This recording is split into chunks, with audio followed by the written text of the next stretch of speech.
Hello and welcome. You're watching News Central Television. I am Judith, the TV. It's time for News Central now, and here are the top stories at this hour.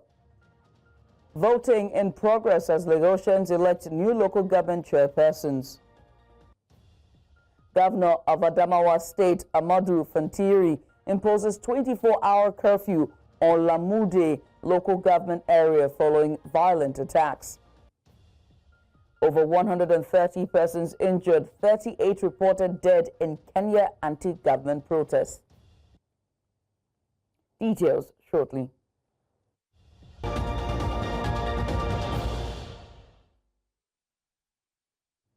And we begin in Lagos State, the commercial capital of Lagos, where vehicular and pedestrian movements came to a standstill around the Bega axis of Lagos on Saturday morning as security operatives barricaded access routes into the state.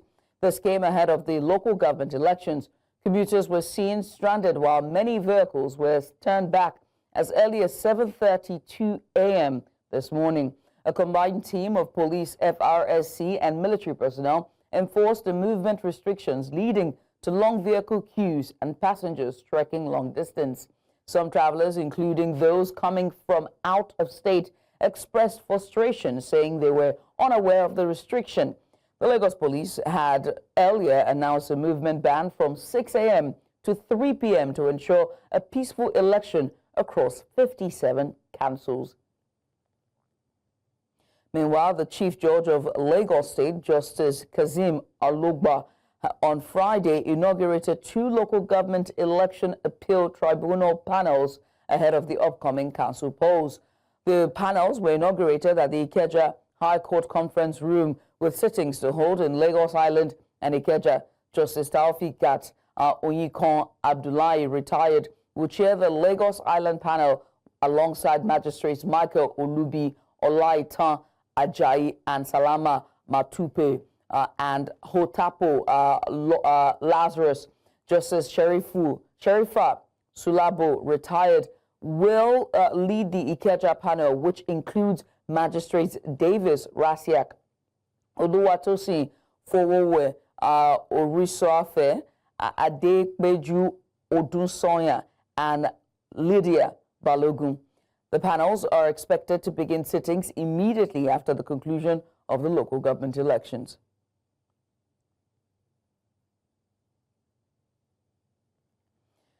Now joined by Akin Fatuke. He is a chartered accountant and public affairs analyst. Also joining me is Izu Oyekwere. He's a lawyer and policy analyst.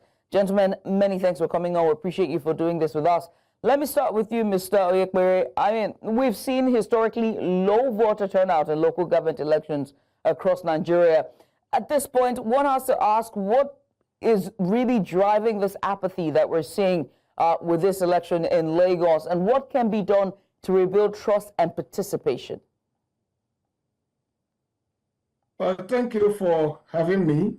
Let me start by saying that the apathy in voter turnout is not peculiar to Lagos State local council elections. Even the general elections we had in 2023, less than a third of all registered voters did turn out.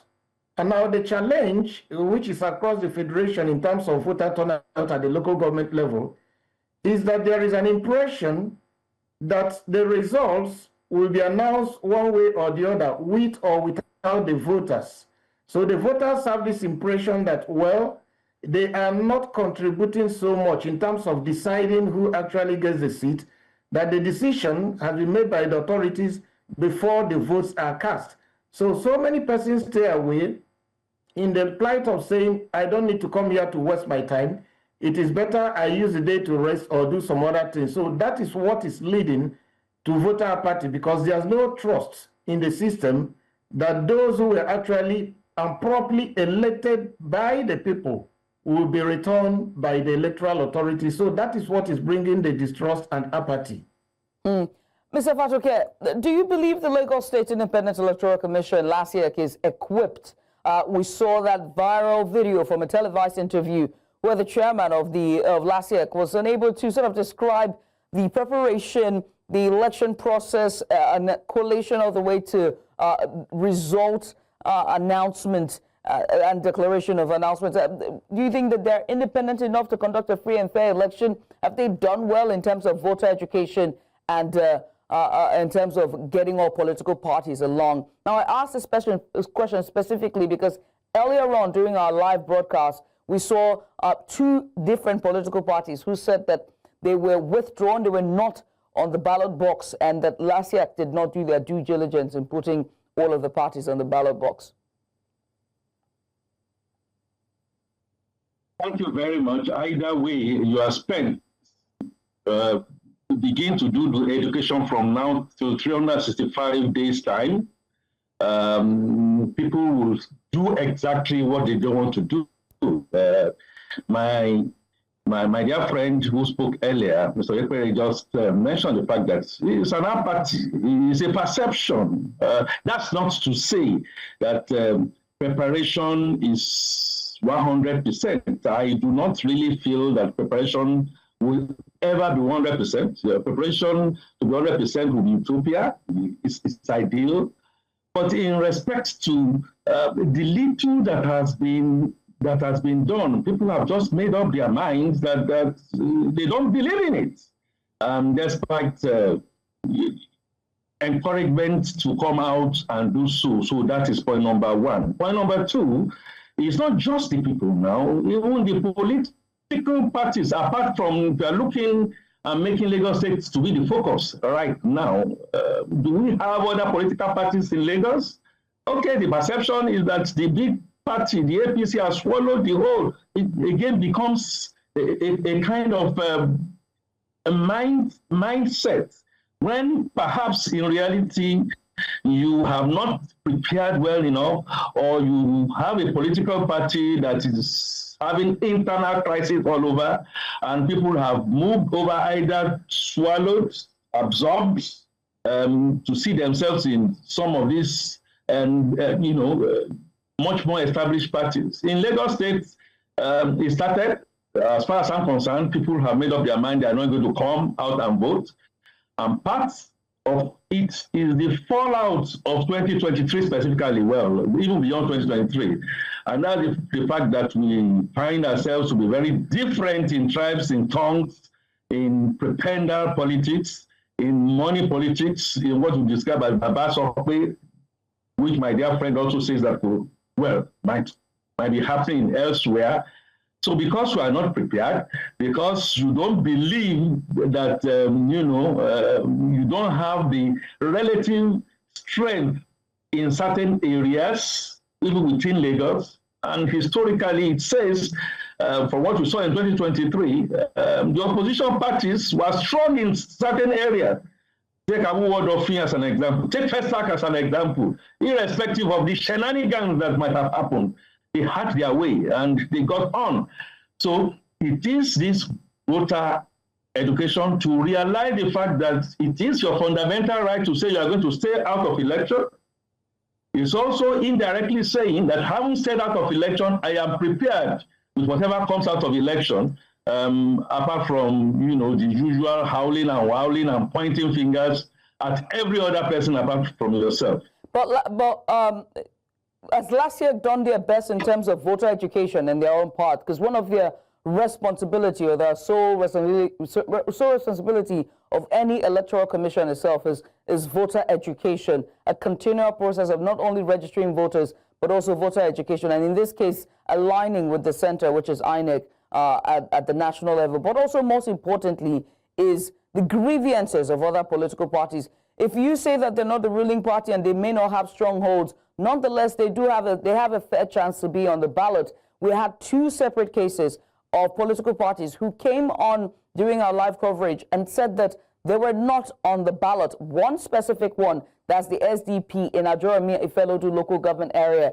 specifically said they saw their name on the poster that with their candidates that would be on the ballot boxes, only to come out allegedly and find that there's only two parties on that ballot paper today. Have LASIAC done their job? I would say, and I made that point clear, thing whether to be Elisa, it's going to be INEC, it's going to be Angel Gabriel. Just mention it, Angel Uriel. They can't. I don't have all the facts, but it is not possible. From what I think I've also seen, that they've done well enough. They've been credible. They've tried to educate. I don't think that education has been well taken. I am not aware that in Lagos it's been translated into different languages, including, Pidgin language. That has not been done. Then it's just been in English.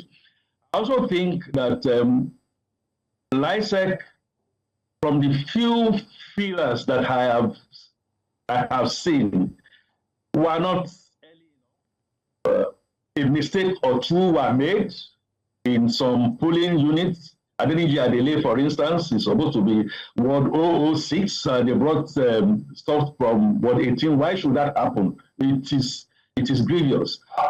So this has gone on, and if you asked me to judge, I would say maybe some 40%, which is still not a pass mark per se, but continuous improvement. In certain other areas, I have seen LISEC come out clearly, maybe not so broadly, to let people know that the issue of your street lights, the issue of floods that you have, the issue of your market, the issue of your public schools and your public clinics are in the hands of local government. Also to tell them that things have changed.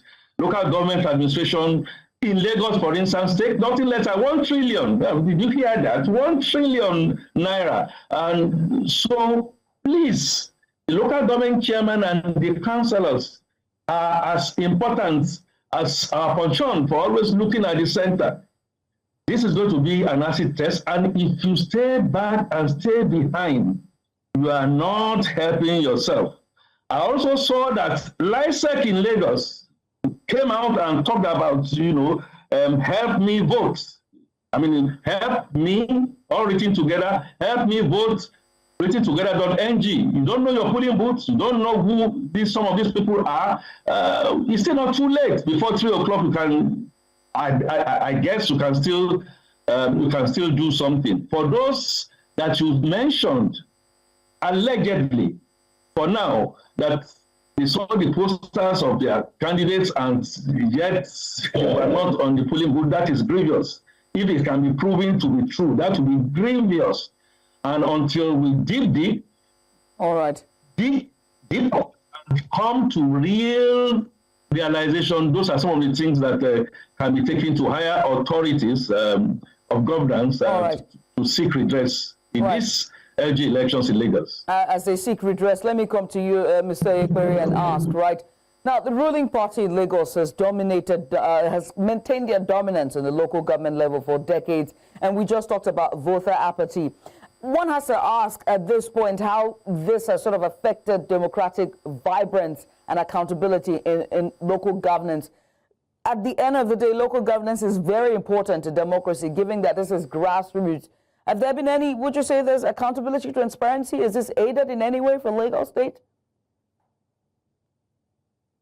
Yes, it is important for us to understand that across the federation, the ruling party in every state at the local government election simply is a winner takes all. They take virtually all the local government chairmen, and maybe in 1 or 2 areas they leave a sprinkling of councillors, not enough to make a majority to be able to push through alternative opinion. Now, you recall the Supreme Court decision that gave local governments autonomy, which up till today, that judgment has not been implemented. So this idea that whoever is controlling the state will sweep all the local government seats. And what it means in essence is that since they're not in control of their finances, more or less they're still accountable to the governor. And whatever are the ills that that Supreme Court judgment has sought to cure are still in operation on a day-to-day basis. And that does not breed accountability. That does not bring transparency, because what we had expected was that local governments were going to have transparent budgeting procedures that involve popular participation, where the people had a say in what should go into their budget, as well as quarterly accountability reports of what has been done half yearly and at the end of the year. And this could even be done at public forums beyond the ones that are written down and put up on the website of the local government or any other authority. But that has not been done. So the impression people are getting is that it is a continuation of the norm.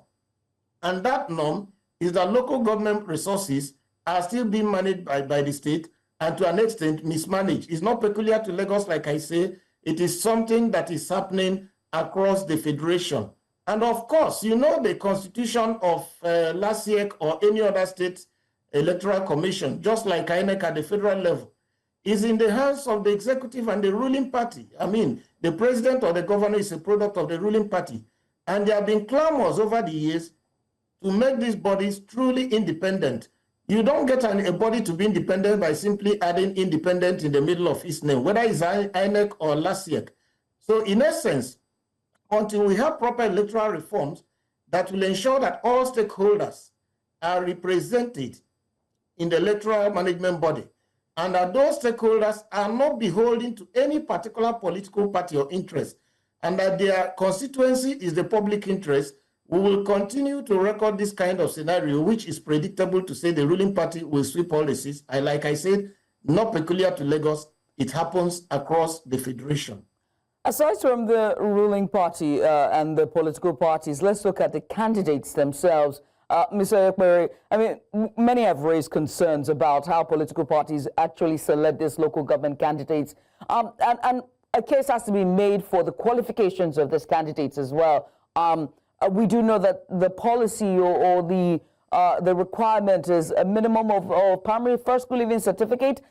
You are a lawyer. What legal or policy interventions are needed to ensure that the candidates that we have at the local government council, at the the grassroots level, sort of are, I hate to use world-class standard, but they are, viable in terms of, intellects, credibility, morals, character. What can we do to ensure that within the party? Well, what we are discussing here is more or less about political party reforms and how we can reform the leadership recruitment process.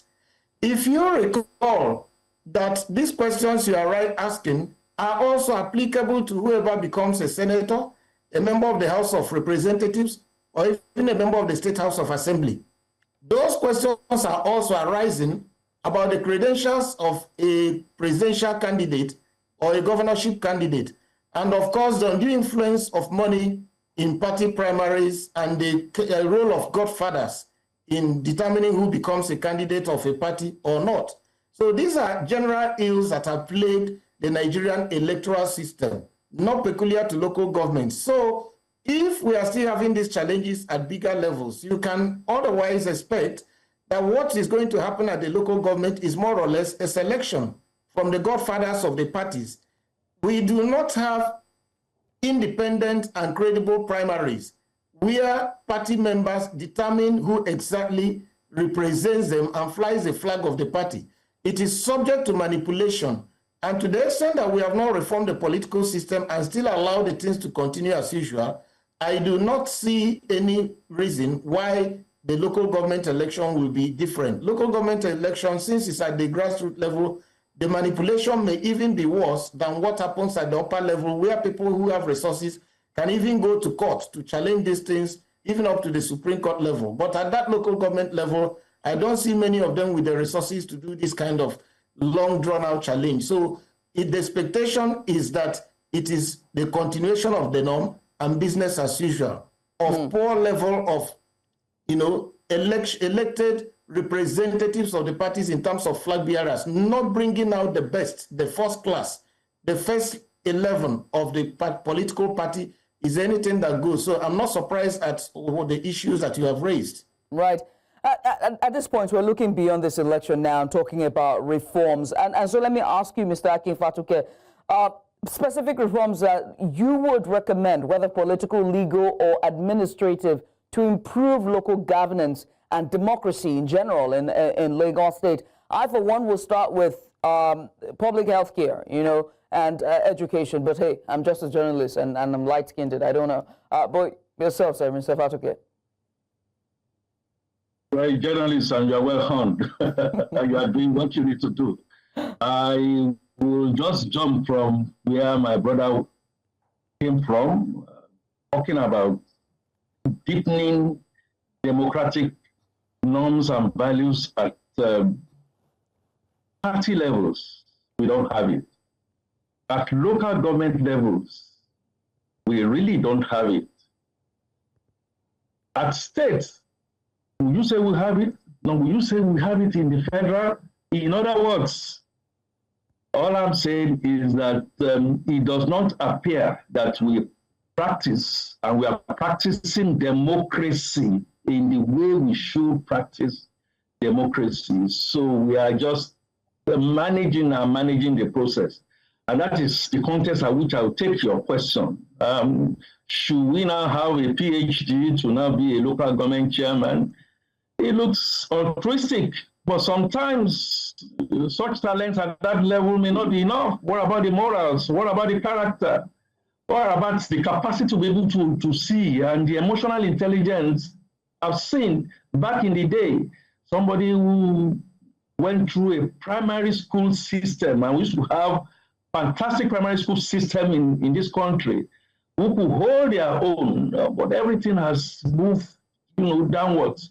If you do not have the capacity to really understand, now you don't understand. You might not even understand basic Queen's English, but you understand I'm hungry. You understand I'm not feeling too fine. You understand that the nurses should be paid, teachers should be paid, and you came through that system.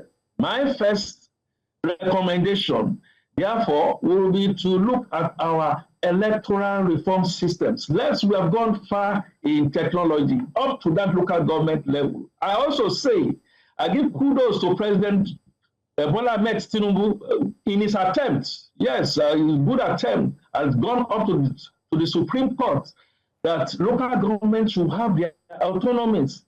But then we have the bridge that we've not been able to cross in the governors who still pocket some of the local government chairmen and decide that they are going to be the ones that are going to handpick River State, Oyo State, the Lagos State, the Hulabalo that you have seen that, well, it has to be the governor, or the governor must dictate who should be a local government chairman. I think we need to downplay this. Let's get back into electronic voting. And then finally, can we be practical?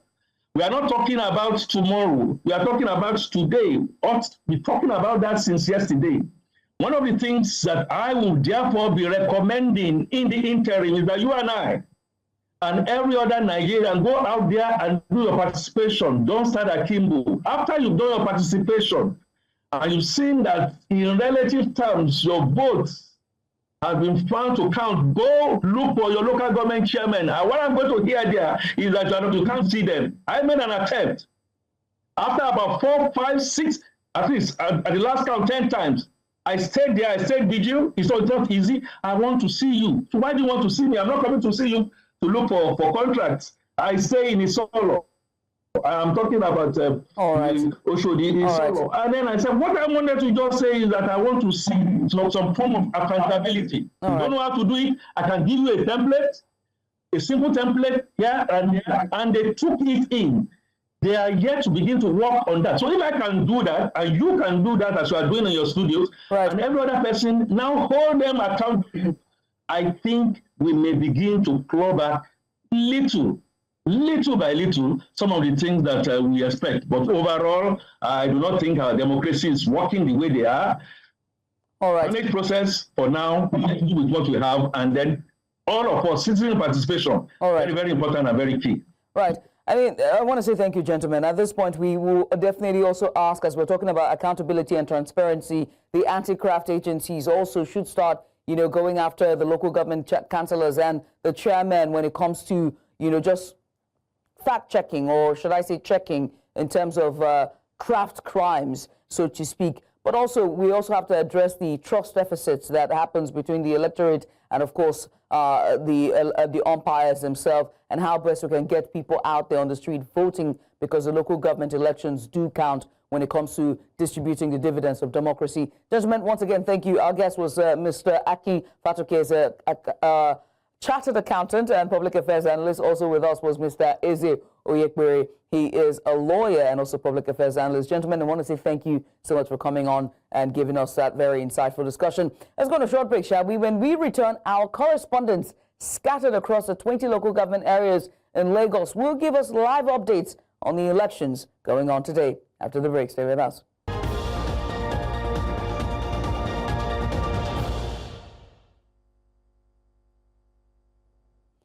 And welcome back. It is the Lagos State local government elections happening today across the 20 local government areas of the state. Now joining us live is our correspondent. We have Israel Ferobo, who is live in Lagos Island.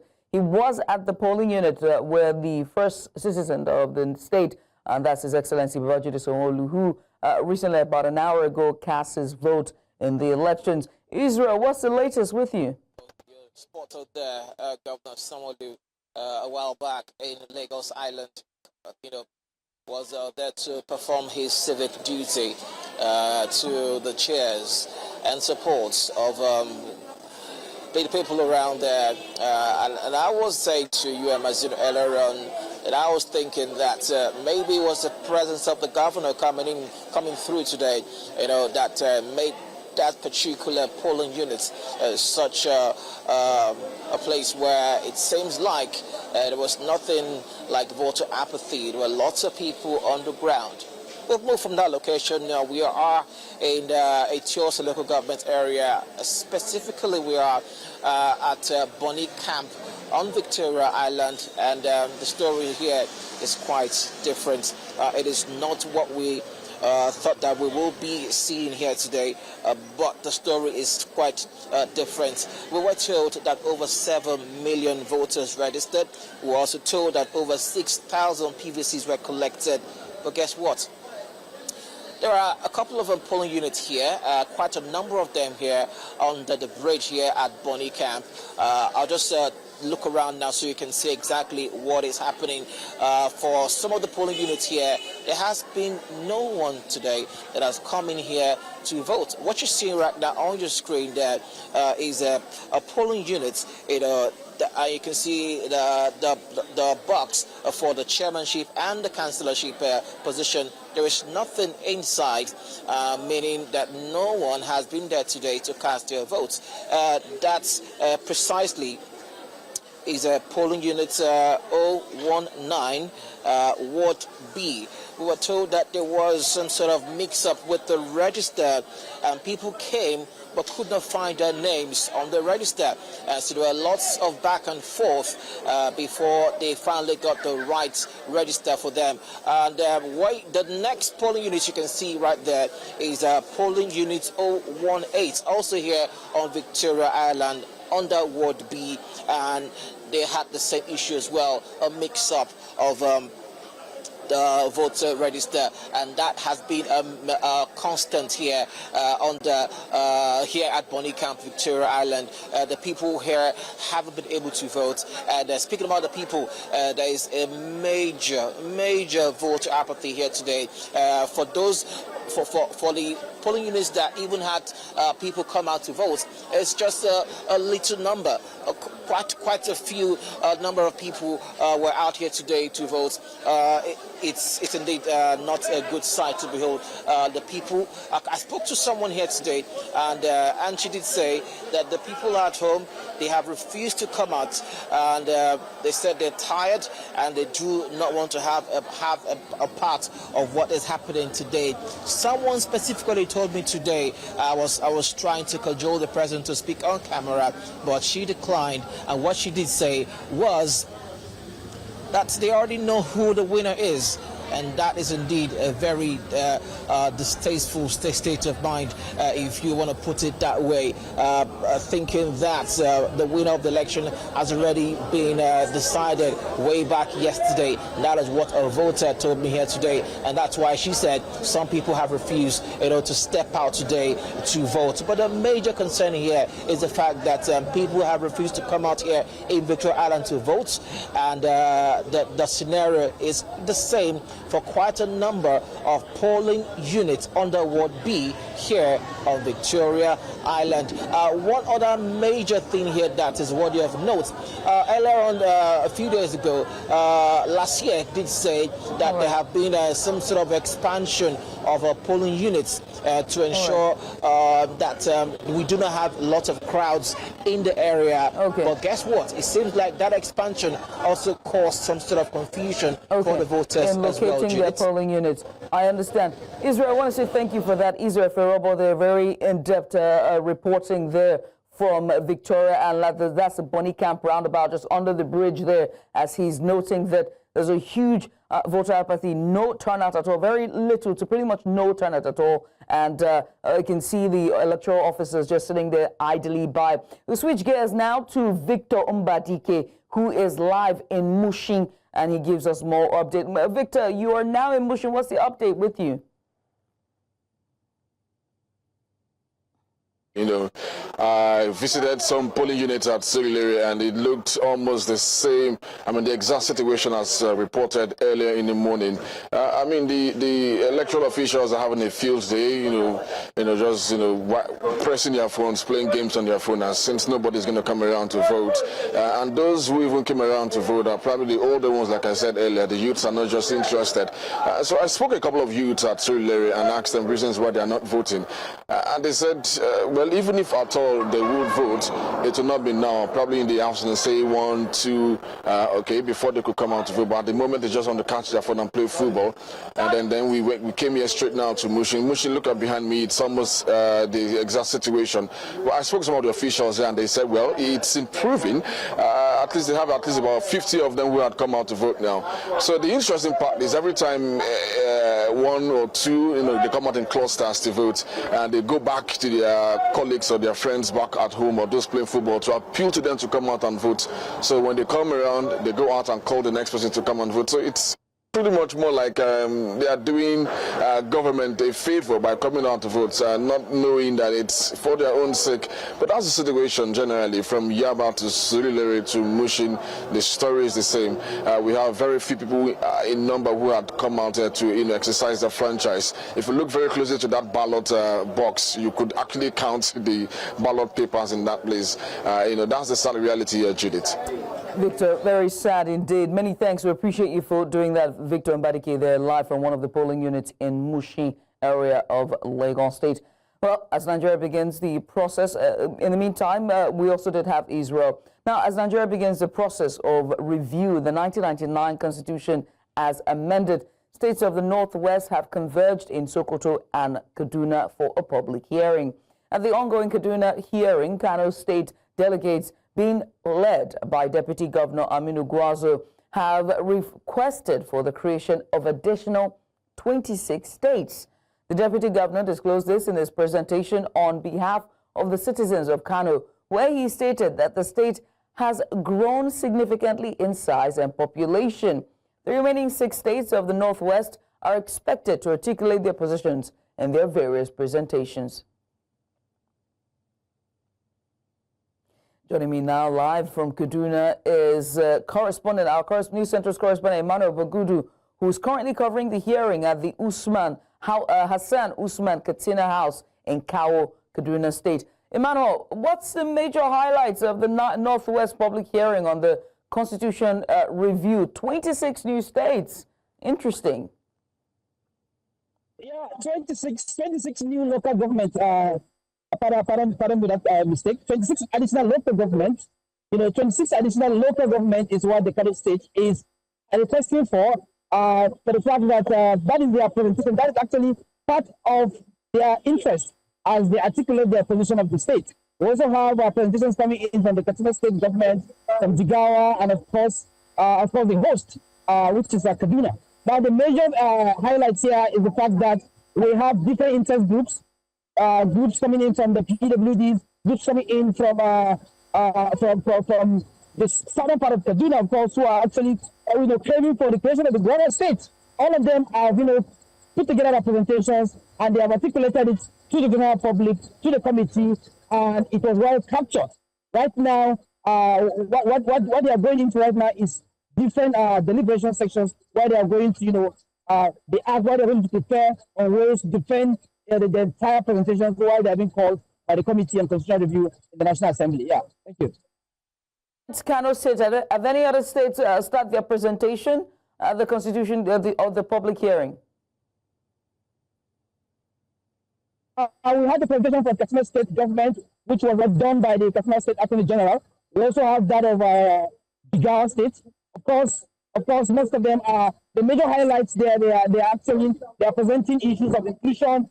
They want more participation of women in politics, and of course PWDs. Some of them also are craving for the creation of more local government. They are creating for they want more spaces in governance.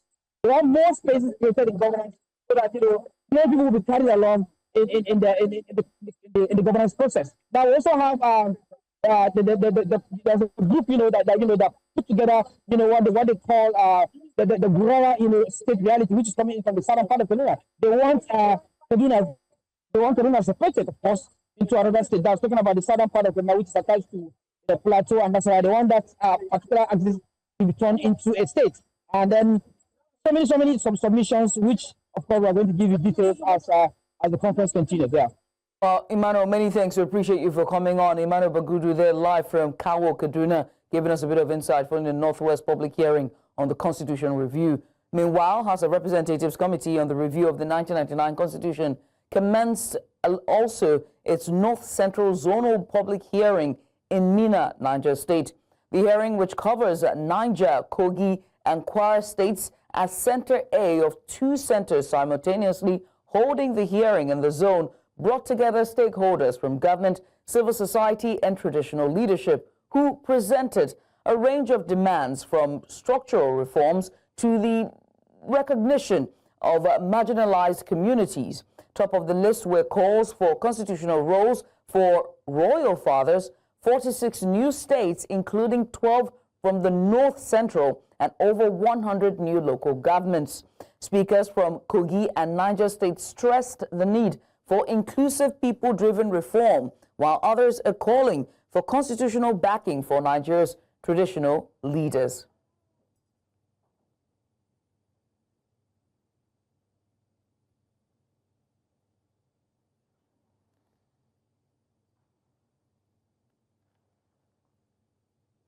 Still in the north, the Kano State government says that it has approved over 69 billion naira for infrastructural and developmental projects in the states. The approved fund is expected to be spent in the reopening of about 13 boarding schools initially closed by the administration of former Governor Abdullahi Ganduje, prenatal, neonatal, and accident emergency health facilities, the construction of roads, pedestrian bridges, and others. The Commissioner of Information and Internal Affairs of the state, Abdullahi Waya, made this known to newsmen in Kano, saying that the schools which were closed by the former administration undermine the state's education sector. The total sum of the money that was approved by the Executive Council yesterday was 69 billion 57 million 747,235 naira 36 kobo. These were the approval that were actually granted. And one thing that I really also want to emphasize on that, the closure of the boarding schools, about 13 of them, that was actually affected by the previous administration, which was actually a clear plot to undermine and sabotage the education in Kano State. But His Excellency Abba Kabir Yusuf, because of his concern and so much being very intentional about the development of the state, he decided to bring them back to life and decided to invest a lot of money to rehabilitate them, to renovate the schools. And very soon they will be taken up and they will start work, and students will also be admitted into the schools. Let's go on a short break. When we return, our correspondent Sagir Ibrahim joins me live from Minna, Niger State, to give update on the House of Representatives, or rather on the review, constitutional review happening in the Northwest. After the break, stay with us.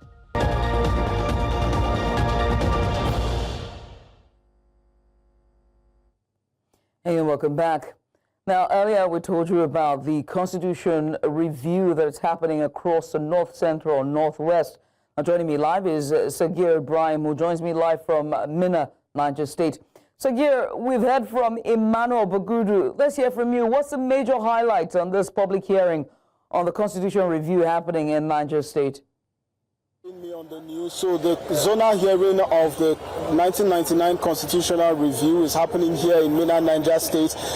This center is known as Center A among two centers that has been designated in the North Central region and of course across the 6 geopolitical zones for the hearing to take place. Another hearing for the North Central is also taking place somewhere in Nasarawa State, where states like Plateau State, Nasarawa State, Benue State are supposed to converge, including the FCT, to converge individual stakeholders, royal fathers, and all of those who are involved in the process of amending Nigeria's constitution to ensure that the ground norm is made to work for individuals, is made to work for Nigerians. Well, here at this zonal center, quite a number of issues were raised, especially around state creation. You would recall that the House of Representatives Committee on the Review of the 1999 Constitution has mentioned that around 46 state creation bills have been advanced, to the committee. Another 117 local governments has been pushed to be created, among of which Niger State alone has about 12. The North Central region has about 12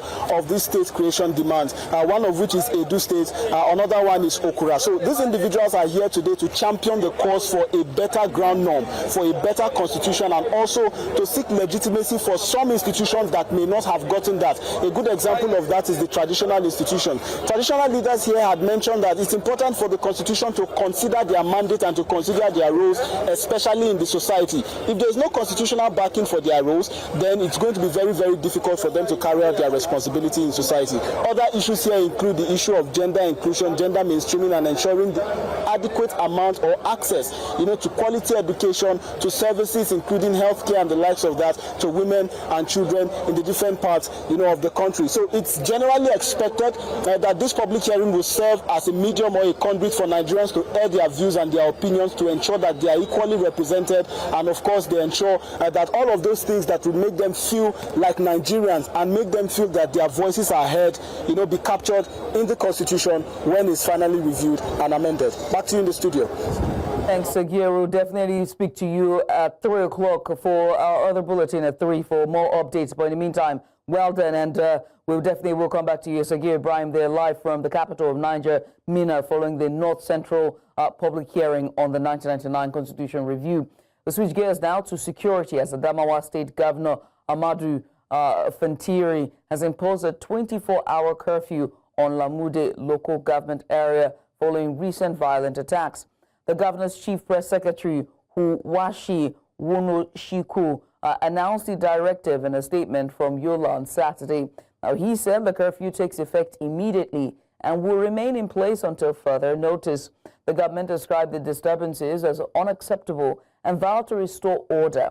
Residents have been warned against violating the order, and security agencies have been directed to enforce the curfew strictly. The public is urged to remain calm, shun rumors, and cooperate with security operatives. The government reaffirmed its commitment to safeguarding lives and property and maintaining peace in the affected communities.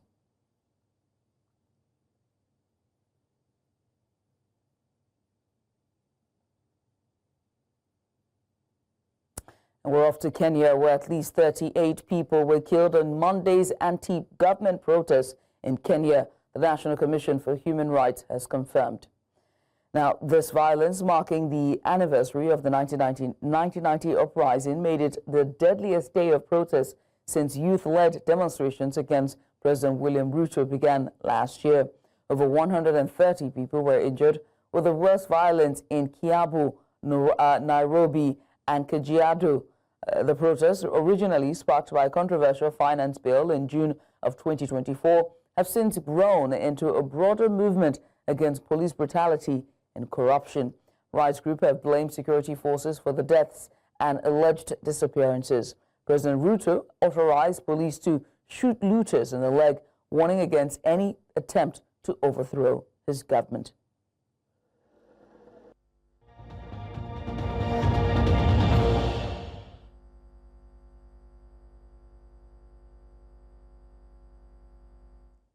Nigeria Super Falcons are set to face Algeria in their final Group B match at the 2024 Women's Africa Cup of Nations on Sunday, the 13th of July. The clash kicks off at 8 p.m. local time at Stade Mohammed IV, or rather the 5th. Already through to the quarterfinals, Nigeria secured wins over Tunisia and Botswana, making their 50th WAFCON victory. Led by coach Justin Madugu, the 9-time champions aim for a 10th title.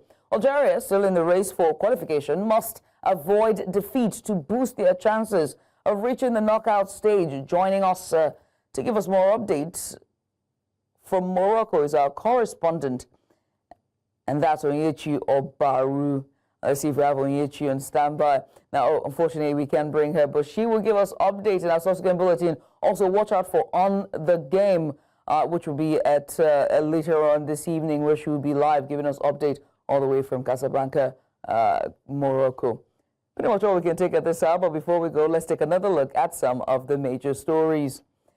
Voting in progress as Lagosians elect new local government chairpersons. The governor of Adamawa State imposes 24-hour curfew on Lamude local government area following violent attacks. And in Kenya, over 130 persons injured and 38 reported dead in anti-government protests. Now, to remember that if you see anything out there, make sure to send us your eyewitness report to the WhatsApp number now showing on the screen. Please follow us on social media. We're at News Central TV on social media platforms. You can always watch News Central live on DSTV channel 422, Go TV channel 23, Star Times channel 274, Avo TV, and also live on YouTube. And thanks for watching. Make sure to go out and exercise your civic duty. I'm Judith at TV. Thanks for watching.